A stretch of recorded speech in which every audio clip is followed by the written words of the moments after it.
Om Namo Bhagavate Vasudevaya Janmadhyasya yato anvayaditaratascha artheshu abhignaswarat Tene Brahmahridaya Adikavaye Muhyanti Yatsurayah Tejo Varimridam Yatha Vinimayo Yatra Trisargo Mrisha Dhamna Svena Sada Nirastakohakam Satyam Param Dhimahi Nigamakalpataror Galitam Phalam Shukamukadamrita Sanyutam Pibata Bhagavatam Rasamalayam Muhuraho Rasika Bhuvi Bhavukaha. We now enter the third chapter of the 12th Skandha of Srimad Bhagavatam. So we saw Shuka Brahmam describe the various evils of Kali Yuga after Krishna leaves earth and Kali Yuga begins. So in this chapter he continues and he says how the kings, various kings impatient to conquer earth in Kali Yuga constantly engage in strife.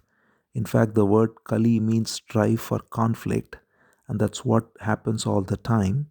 And he says, seeing this conflict among kings who are impatient to conquer her, he says, even Mother Earth laughs at them, and she says to herself, he says, Mother Earth tells herself how surprising that these kings, who are simply playthings in the hands of death, are constantly struggling to conquer me.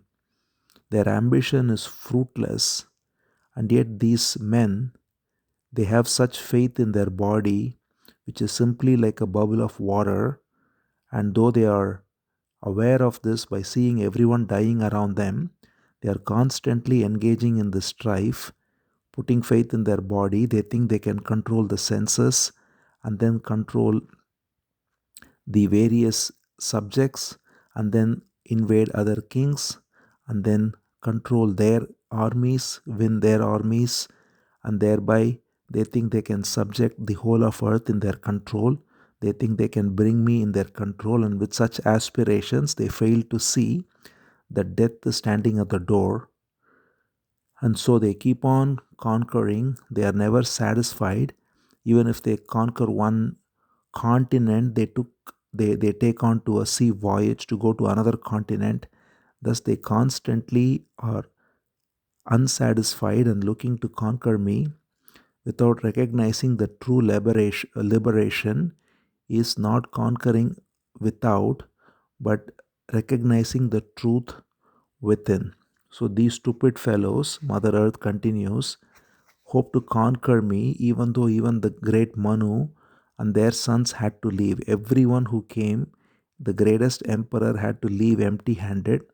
And yet, because of my sake, in order to conquer me, these people, even fathers and sons, are killing each other. Brothers are killing brothers, all with the sense of I and mine. So, this is no exaggeration. As we have seen throughout history, there have been cases of sons killing fathers, brothers killing brothers, civil wars happening, all for the sake of land. And therefore, it's no exaggeration what Mother Earth says here, that they are contending with each other, thinking this globe is mine, not yours, and thereby they are always ready to kill each other.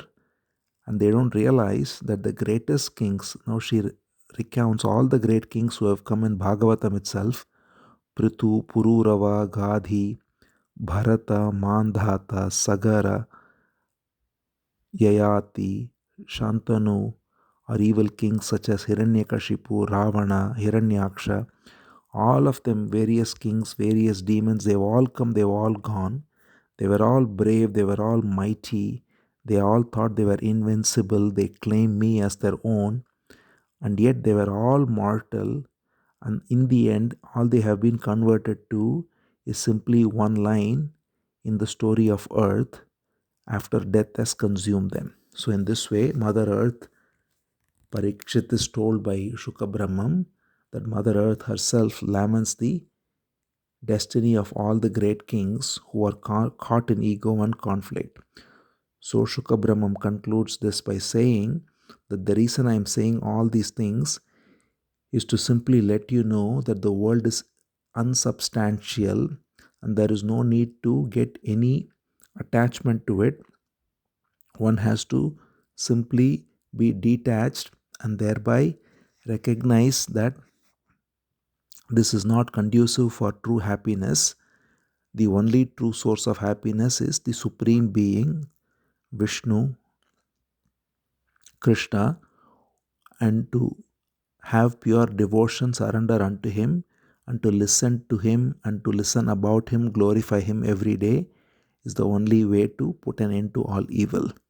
So then Parikshit asks a question, if Kali Yuga is so bad and Kali Yuga has so many evils, what is the way out for people?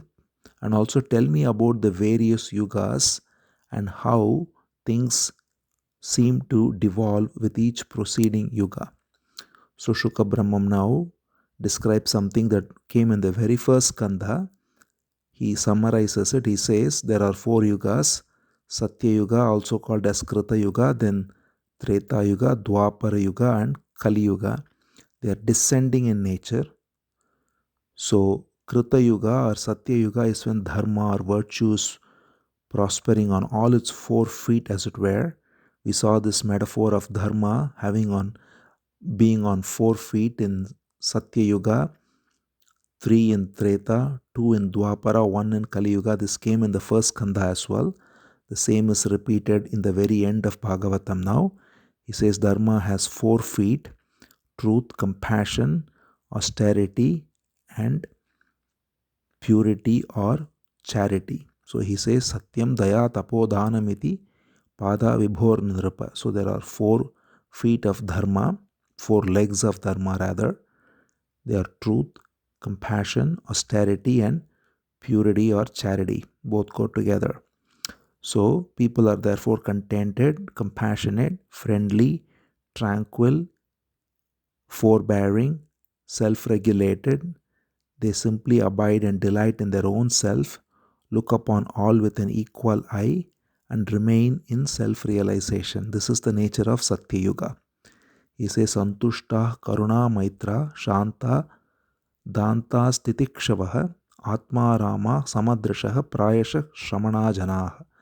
So Krita Yuga, that's why it's called Krita Yuga, because Krita means it's done. So by simply being born in this age, people have their purpose accomplished without any other endeavor, because they are naturally contented, compassionate, friendly, peaceful, forbearing, and so on. Then comes Treta Yuga, the third yuga, that is in the descending order. Fourth or the highest is Krita Yuga. Treta, the third in the descending order, is Treta Yuga, in which adharma, which is unrighteousness, encroaches with falsehood, violence, discontent, and so on. And because of this, one leg of dharma is lost, and dharma has only 3 legs now. And because of this, there is some degeneration in virtues, and yet people are devoted to Vedic austerities. They are not given to violence. They focus on dharma, artha, kama, that is righteousness, wealth, and sense comfort in the right way. They practice Vedic rites properly, and there is a lot of sages and wise people in the society. Then Dwapara Yuga comes, where adharma or unrighteousness attacks more, with more violence, more discontent, more falsehood, and so on. And now dharma, with its 4 legs, reduced to 3 already in Treta Yuga. Now it's reduced to 2 only, that is half of it is left. 2 are gone, only 2 are left. And in this scenario, when only 2 are left, there is more strife in Dwapara Yuga. There is more greed and other negative qualities take center stage. But yet people are taking delight in learning the Vedas. They do great sacrifices. They worship in temples and so on. People are affluent, happy. And in addition to sages, there are also many kings who abound in this age. But then comes the last or Kali Yuga, where only 1/4 of the dharma is left. That is, out of the 4, 3 are gone, 3 legs are gone. Only the last leg, which is Satyam, is left, and that is also on wobbly ground. And therefore people become greedy, immoral, merciless, hostile toward each other, extremely covetous, and there is no room for great sages and so on, it's said. So the gunas also descend that way. So sattva, which is purity, abounds in the first yuga, Satya Yuga. Mind is in purity, and people are interested therefore in austerity and wisdom. In next Treta Yuga, there is rajas, that is active passion, and therefore there is fondness for earthly possessions and worldly enjoyment, but yet there is also some religious merit. Whereas in the Dwapara Yuga, rajas and tamas predominate, therefore greed and pride and hypocrisy all enter. But in the last Kali Yuga, only tamas predominates, and therefore it's full of duplicity, untruthfulness, laziness, excessive sleep, violence, and so on.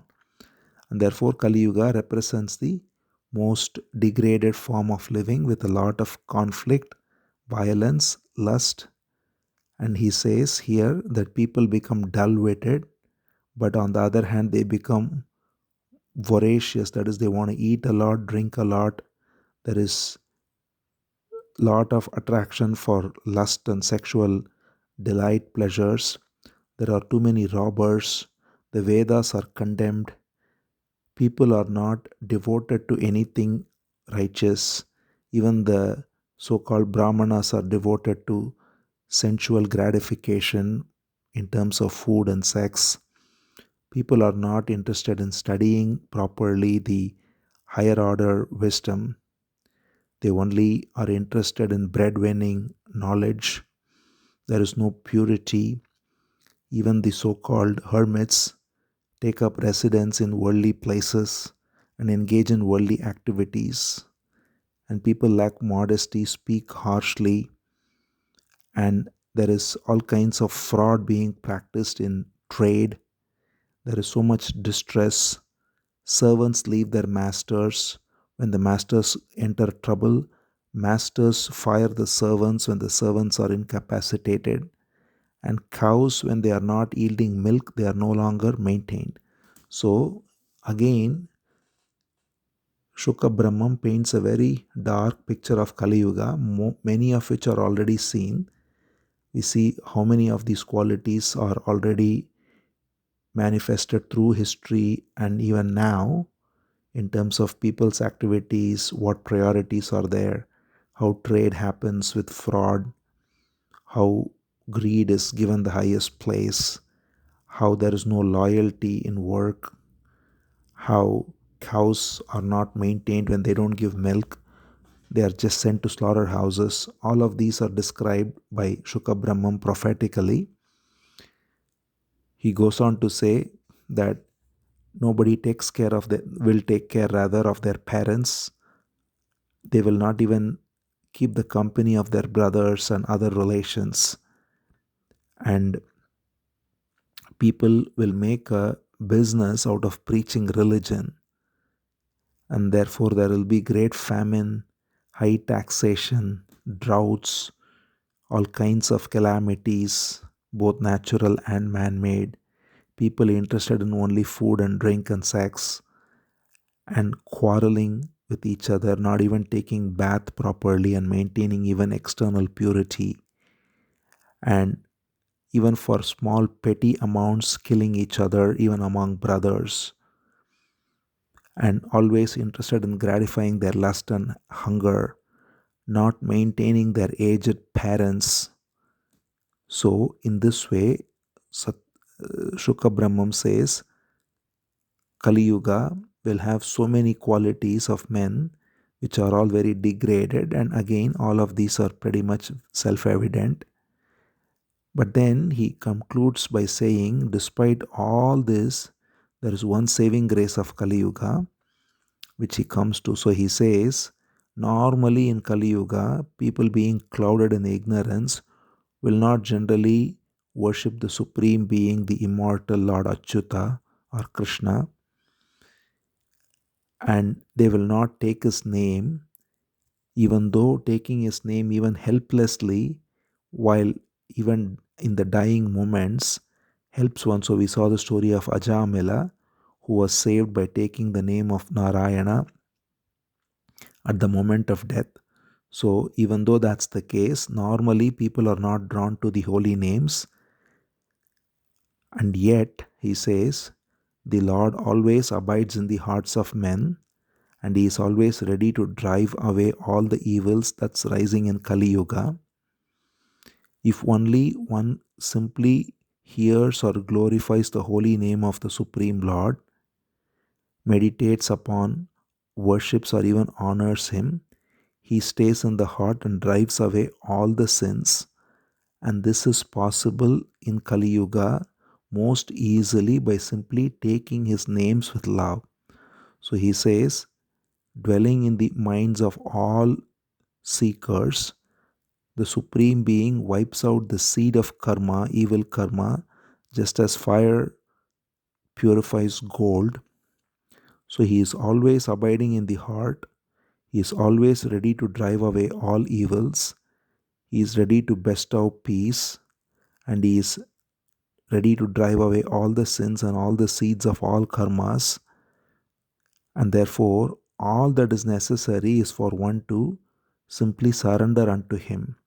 So he says, more than all grand worship of various demigods, all kinds of austerities, breath control, friendliness, bathing in sacred waters, observing sacred vows, and giving charitable gifts, muttering various prayers, more than any of this, the simple and the most efficacious way, especially in Kali Yuga, is to surrender unto the Supreme Being, the infinite Lord Ananta. He says, Vidya tapaf prana nirodha maitri tirtha abhisheka vritadana japyaihi natyanta shuddhim labate antaratma yata hridisthe bhagavati anante. So the infinite Lord abiding in the heart, if one surrenders unto him, that is more efficacious than all these other things, all wisdom, all austerity, all breath control, all sacred vows, and so on. And this is especially so in Kali Yuga. So Kali Yuga, which has so many evils, where unrighteousness abounds, conflict abounds, the one saving grace is that even in Kali Yuga, and especially in Kali Yuga, one can simply take the name of the Lord with love, surrender unto him with full heart, one's entire heart, surrender unto him, and thereby completely be liberated. One doesn't need to study any Vedas, unlike in the previous yugas, do any fire sacrifices, unlike in the previous yugas. None of that is necessary. This alone is enough. Therefore, he says, O king, he's addressing Parikshit, he says, you too now, you are on the verge of dying. So we have to recall that Parikshit, he has sit through this listening to Bhagavatam 7 days as he is awaiting his death as cursed by the son of the sage in the very first Skandha. Now we are in the end. This is the last Skandha. So this is also the last day. And so Parikshit's death is approaching. So Shuka Brahmam compassionately says, as your death is approaching, therefore, O king, you also install Krishna firmly in your heart, Keshava, and completely focus your mind on him as death approaches you, and thus realize the supreme goal. He says, Tasmat sarvatmana rajan hridistam kuru keshavam mriyamano hi avahistato yasi param gatim. So simply install or see Keshava situated in your heart, and thereby be freed of any attachment. The Lord, who is the supreme ruler, the soul and the shelter of all, he alone deserves to be meditated upon at all times.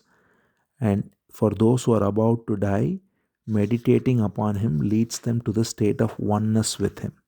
Therefore, he specifically instructs Parikshit to focus on the Supreme Lord at this moment, but also generally says in Kali Yuga, with all these evils, the one saving graces, one can simply focus on the Supreme Lord Keshava and thereby be free of all evils. So he says, by concluding explicitly, he says, Indeed, there is one great virtue of Kali Yuga, which is otherwise the storehouse of all evils. And that virtue is that by merely chanting the names and glories of Krishna, one is freed of all attachments and realizes the Supreme. He says, Kaler doshanidhe rajan astihi eko mahan gunaha kirtanadeva krishnasya mukta sangha param vrajet. Simply by kirtan, by glorifying Krishna, one is liberated and freed of all attachments and realizes the Supreme. So he says, what is attained in Satya Yuga, that is Krita Yuga, the topmost Yuga, through great meditation upon Vishnu, what is attained in Treta Yuga through elaborate fire sacrifices, what is attained in Dwapara Yuga through worshipping the Lord in deity form and so on, all that is attained in Kali Yuga merely by chanting and singing the names of Hari. So this is a very famous verse that is quoted often.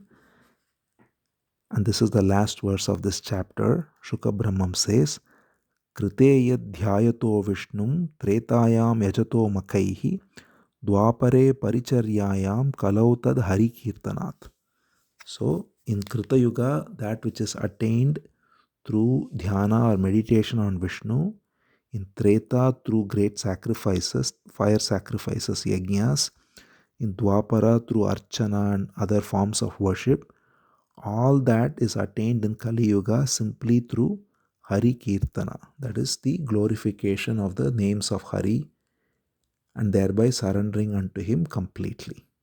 So this is the summary of this chapter, and in fact the last 3 chapters.